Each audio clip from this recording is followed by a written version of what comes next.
Mr. President, where is Russia? Where is President Putin?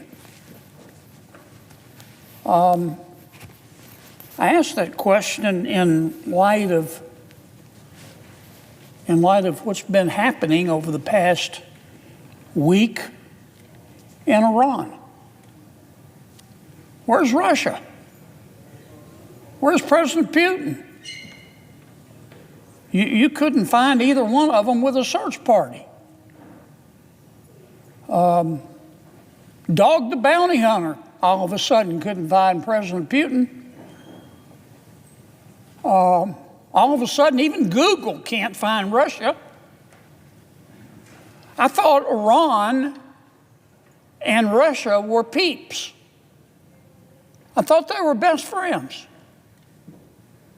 I mean, for decades, Iran and Russia have had a partnership where they have attacked everyone in the freedom-loving West. They're best buds. Now, I know Iran has a relationship with China, but that's more transactional. China just likes to buy Iran's cheap oil. With Russia and Iran, it was supposed to be a deeper, more meaningful relationship. And this isn't something new. It's been a partnership for decades. I remember when Putin invaded Ukraine, one of the first allies he turned to was Iran. And Iran sent Russia ammunition. And Iran sent Russia artillery shells. And Iran sent Russia drones. And Iran has sent Russia drones and ammunition and artillery shells every single day of the war. So where's Russia? I mean, it hadn't been a good week for Iran. Where's Russia? On Monday of this week, Iran's top diplomat met with President Putin and asked for help. You know what President Putin said he would provide? Nothing. Zero.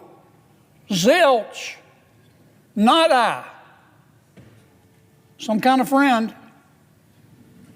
And you know, it's not the first time that we've seen President Putin's true colors. It's happened before. You would think that Iran would learn.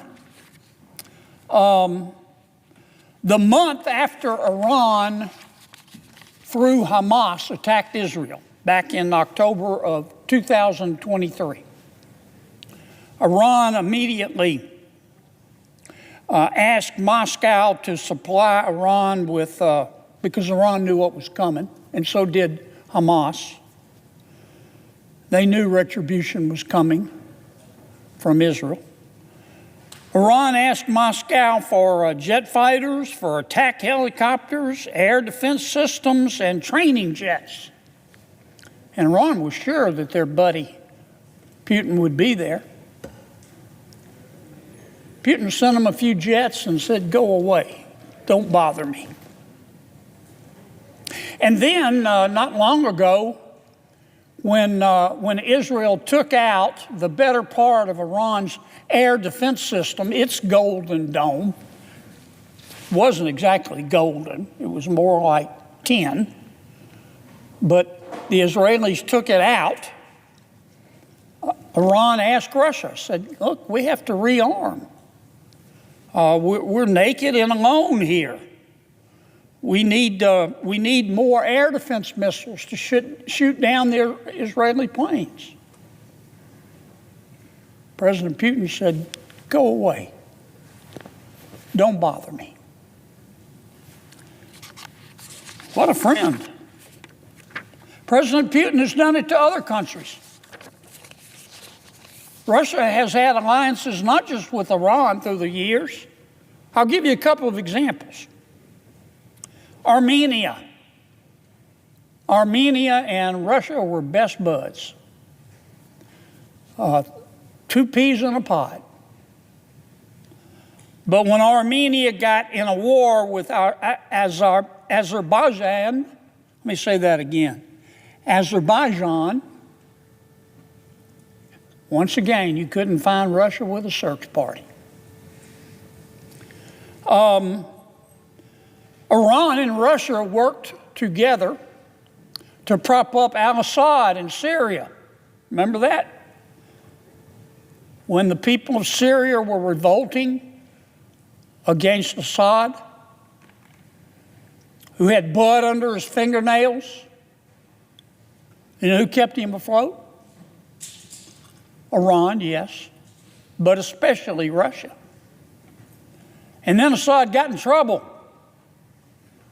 And that's when he really needed Russia. And he went to Mr. Putin and said, help me, help me. And Mr. Putin said, no, you're on your own. You can come to my country where they can't get to you, but that's it. Too bad, I don't need you anymore. I hope a lot's going on with respect to the Middle East right now, but I hope that the world notices what kind of friend Russia is. I hope other countries that Russia has alliances with and that Russia is assiduously courting to be a, quote, partnership, notices how Russia reacts to their friends. Where's Russia? Where's Putin? All of a sudden, you can't find him. Now, I'm delighted with that. I'm just delighted. But this was very, very predictable. With friends like Russia, I say this to every country in the world that might be thinking about partnering with Russia. With friends like Russia, who needs enemies?